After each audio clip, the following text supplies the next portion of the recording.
Hello everyone. In this video we are going to discover how to use this analog trend object, and as well as how to integrate it inside our FTView SE application. So just to give you a quick idea on how to use it, or from the end user experience side. So it used the native trend with embedded objects, as you can see here, and behind it there is a VBA to make it all work. So in this drop down menu, the user can go back in history or in time to look at the data. So you have multiple choices in here. You can also pick custom trend, which will give you the ability to enter a start and end date, so you can look at your data at a specific time frame. So for now here, as an example, we're just looking at 10 minutes worth of data. So if we update the trend, it's going to give me from 10:20, as you can see here, to 10:30 p.m. So that's how my data looks like. The user also has the ability to change, for example, the background for the pants, shrink or expand pants and go up and down and so forth. So that's quickly how you can use it and interact with it. So it's really simple to use. There's nothing to be confused about. Now, from a development standpoint, we're going to dig underneath the hood to see how we can add it to our application and how it all works. So the first thing we're going to have a look at is the PLC side, where our data is coming from. So all I have here is I created a UDT. I just called it an analog. Now this is very important. Your data structure must have these elements in it for the trend to work properly without any changes. So you need to have a PV for process value, config AU max, AU min, AU for your units, a label, and a description. So this must exist in your structure to have the trend work properly. So I just created this UDT, and then I added a tag. I just called it an analog one with data type. Once you do that, the next step is you want to make sure that your min and max are set properly, and then your EU and the tagging are all set, so we can have all that stuff displayed in the trend. Because basically, if we go back here to the trend and we have a look in here, that's where we display our tag and our description. As you can see here, it also displays here, and then our units, your min and max, it all goes here. And then if you just point to here, you can see the description showing in there as well. So it's only one place where you need to put that data, and then it's available for the trend. And then to generate the signal, I'm just putting basically like a second generator in here, so it's nothing fancy, just so I can generate a signal. Now that's the PLC side. From the HMI side, you're going to have to add this GFX, which is going to be available to you to your display. So that's the screen we're going to add.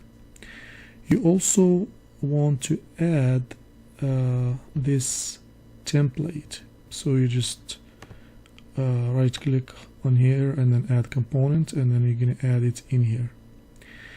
The other thing you want to make sure of is you want to make sure you create a data log model.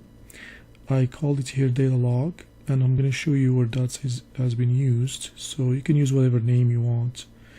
And then in that data log, that's where I log my analog that's I was trending.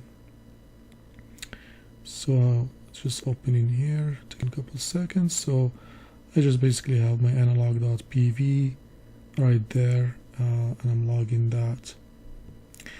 And then the other thing, the last thing here in the HMI to make sure of is under the tags, you want to make sure to create a couple tags, and I'm gonna tell you in a second the reason why. So you want to make sure you create a folder, and it must be named my HMI tags group, and inside that folder you want to create these two string tags, HMI underscore trend end date and start date, and these are the tags that hold the start and the end dates when you want to display a custom trend. So that's basically the purpose of those two tags. Now let's say we want to add another trend.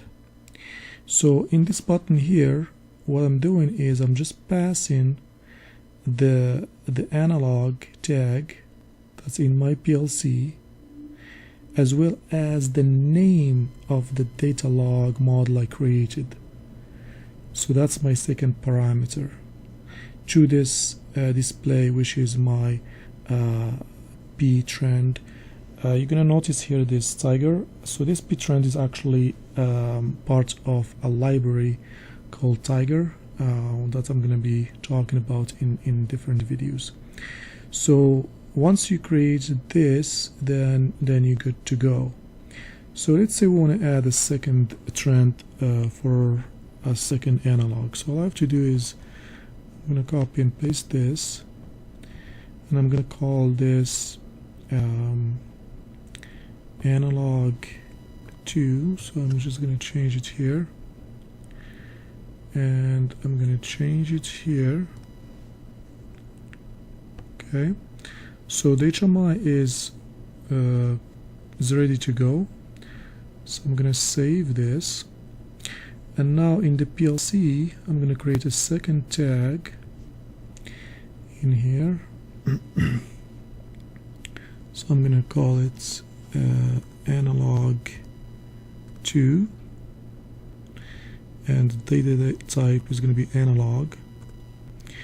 And then I'm going to go to monitor tags, and we want to make sure, like I said, the min and max and all that stuff set. So I'm going to make my max is 59, and my unit, I'm just going to call it second 2, and then my label, I'm going to call it analog 2. And then my description will be analog 2 description. For example, I'm gonna click OK, and then simply I'm just gonna pick the same signal for analog 2 as well. So I'm just gonna move it here, and I should be good to go. Okay, so all good here. I'm gonna run this and then go to my HMI. So I'm just gonna refresh here. So here's my second trend. I'm gonna open it here, take a couple seconds to refresh, and there we go. Here's my trend, and it's trending, analog 2, and description. Now one last step is we need to go back to our data log in here and add that analog so we can log it in the same model. Now if we let's say created a different model, which we can, then we have to make sure that when we pass the parameters that we change also the name of the data log, as I was showing you earlier. So I'm just gonna refresh my folder here so I can see my second tag right there, and here's my PV. I'm gonna add it and I say okay. I'm just gonna say add. I'm just going to click in there, click OK, so we're good, and then I'm just gonna refresh my data log by just stopping so I can start logging about tags. Okay, so that's good, and we can see here's our trend is building up. Now I mentioned that trend template. Now the purpose of this is when, let's say, the user, you have multiple analogs and multiple channels that you're trending. So the purpose of that is if the user, let's say right now the background is gray with red, if I change it to black and let's say is yellow, if I open this one, it's gonna have the same or not. I'll have to close this first. I'm just going to click in there. So once I close it and open up this first trend, we can see that it's taken now the same saying or the same background and color for the pen as the first or the last trend. So that's useful. So for the user, he can just make a change to any trend and then close it, and then it will all the trends will be changed automatically in the entire application. So I hope that was useful.